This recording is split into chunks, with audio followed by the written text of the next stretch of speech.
Redmi 8 या फिर Realme इस तरह से जो मोबाइल्स है उसमें एक फंक्शन आता है जिसमें ऑटो कॉल रिकॉर्डिंग आती है। तो यहाँ पर ये स्टोरेज फुल होता है और ऑटो कॉल रिकॉर्डिंग के दौरान हम अगर यहाँ से डिलीट भी कर देते हैं कॉल रिकॉर्डिंग तो वो ट्रैश में जाता है। मिसाल के तौर पे अगर हम यहाँ पर नाम डालेंगे और यहाँ से हमने शो मोर में आने के बाद इसको रिकॉर्डेड कॉल्स जो है, ये रिकॉर्डेड कॉल्स अगर हम ये डिलीट भी कर देते हैं यहाँ से तो ट्रैश में इसका स्टोरेज होता है। तो इसे हम ऐसे सेलेक्ट करेंगे और ये सेलेक्ट ऑल करने के बाद यहाँ से हम डिलीट कर देंगे। ये डिलीट करने पर हम जैसे यहाँ से डिलीट कर देते हैं यहाँ से तो वो डिलीट हो जाता है रिकॉर्डेड कॉल्स, लेकिन वो कंप्यूटर की मदद से हमें उसे निकालना होता है। वो MUI वाले फोल्डर में आता है जो यहाँ से दिखाई नहीं देता। वो फोल्डर ये MUI नाम से यहाँ पर ये आएगा और वहाँ से साउंड रिकॉर्डर में कॉल रिकॉर्डर यहाँ पर वो सब आ जाएगा। अगर हम यहाँ से भी डिलीट उसे कर देते हैं तो इसमें से डिलीट होने के बावजूद भी वो ट्रैश वाले फोल्डर में आता है जो कि यहाँ पर अभी दिखाई नहीं दे रहा है। ट्रैश नाम का फोल्डर जो हमें पीसी में लगाना होगा, उसके लिए हमें टाइप सी का एक चार्जर चाहिए।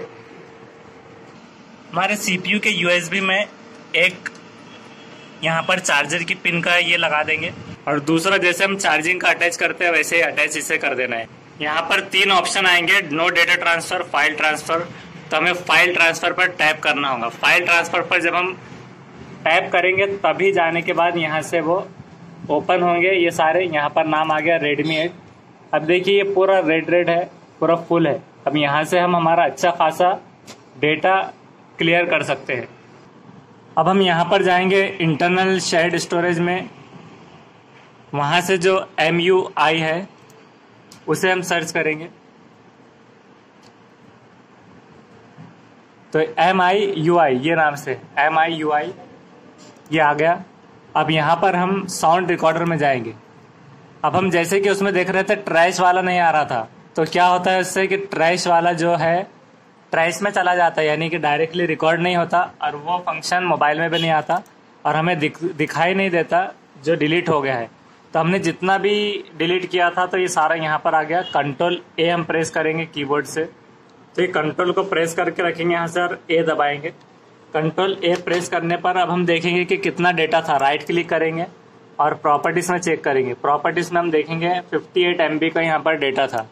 तब हम इसमें शिफ्ट और डिलीट दबाएंगे कीबोर्ड की मदद से। जो शिफ्ट है और डिलीट तो परमानेंट डिलीट हो जाता है इससे। तो शिफ्ट डिलीट करने के बाद इंटर हम करेंगे। या आप आपके PC या फिर कंप्यूटर लैपटॉप अलग अलग जगहों से एक्सेस कर सकते हैं, मैकबुक से। ये सारा कॉल रिकॉर्ड यहाँ पर आएगा।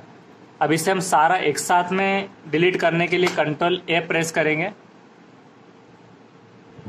फिर से जो है तो कीबोर्ड से कंट्रोल प्रेस करके रखना है और A हम प्रेस करेंगे।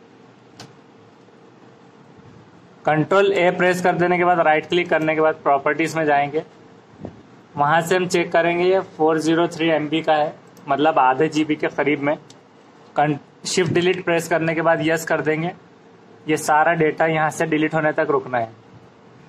इसके बाद हमें अब ये करना है कि हर जो फोल्डर है जिसे भी हमें डिलीट करना है तो पहले एक एक से चेक करना है। अलार्म प्रॉपर्टीज, इसमें 0 फाइल से 0 बाइट्स का।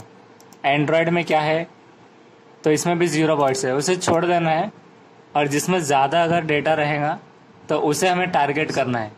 151, 155, 54 MB, इससे ज़्यादा कुछ फ़र्क तो नहीं पड़ता।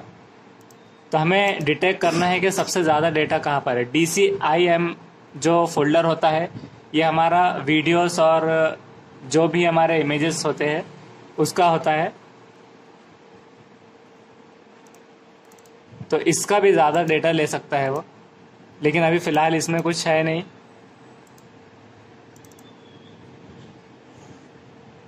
अभी लोड ले रहा है ये, तो लोड होने के बाद इसका बाइट्स बताएगा ये। तो इसका भी डेटा ज़्यादातर इसमें ले लेता है वो। ऐसे हर एक डॉक्यूमेंट को चेक करने के बाद हम उसमें से अननेसेसरी डेटा क्लियर कर सकते हैं। उसी तरह से जो क्लीनर है, क्लीनर पर टैप करने के बाद ये सारा कैश मेमोरी एब्सोल्यूट फाइल जो गैर ज़रूरी है उसे हम यहाँ से क्लियर कर सकते हैं, क्लीन। इसके अलावा एक और फंक्शन हमें याद रखना होता है कि फाइल मैनेजर में आने के बाद यहाँ पर फाइल्स में आना है और जो भी व्हाट्सएप में डेटाबेस नाम से आएगा तो डेटाबेस में से फाइल्स को डिलीट कर देना होगा। और यहाँ से हम देख सकते हैं कि स्टोरेज की स्पेस कहाँ कहाँ पर ज़्यादा ली हुई है। तो यहाँ पर 32 GB कहाँ पर ली हुई है, ऐप्स में कितनी है, इमेजेस कितने हैं, तो उसे हम टारगेट कर सकते हैं। SD कार्ड का भी सेम हम यहाँ से डिटेक्ट कर सकते हैं। तो जो व्हाट्सएप रहेगा वहाँ पर डेटाबेस नाम का हमें फ़ोल्डर ढूंढना होता है और उसे डिलीट करना होता है। इससे पहले हम वीडियो में बता चुके, क्योंकि यहाँ से डेटाबेस का फ़ोल्डर क्लियर किया हुआ है इसलिए अभी दिखाई नहीं देगा। मीडिया के बाजू डेटाबेस होता है, उसे सारा डिलीट कर देना है। उसके अलावा एक और चीज़ से आपका डेटा सेव हो सकता है।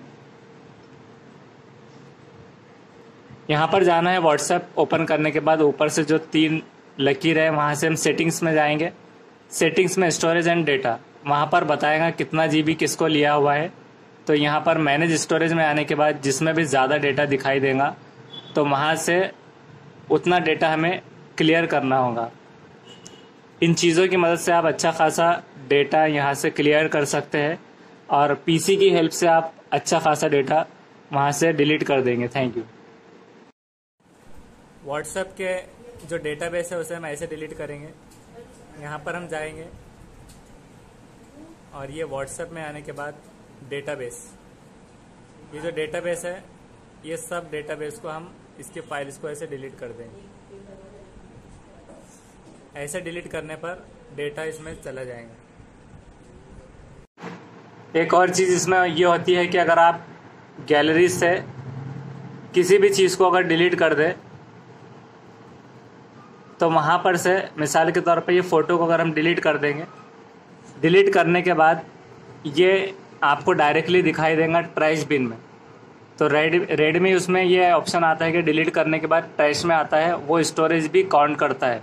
तो आपको उसमें आकर भी ये क्लियर करते रहना होगा। जो भी आपने डिलीट किया है मीडिया, तो उसे भी आपको जब तक आप क्लियर नहीं करेंगे तो वो तब तक डिलीट नहीं हो पाएगी। इस तरह से हम डिलीट इसे कर सकते हैं।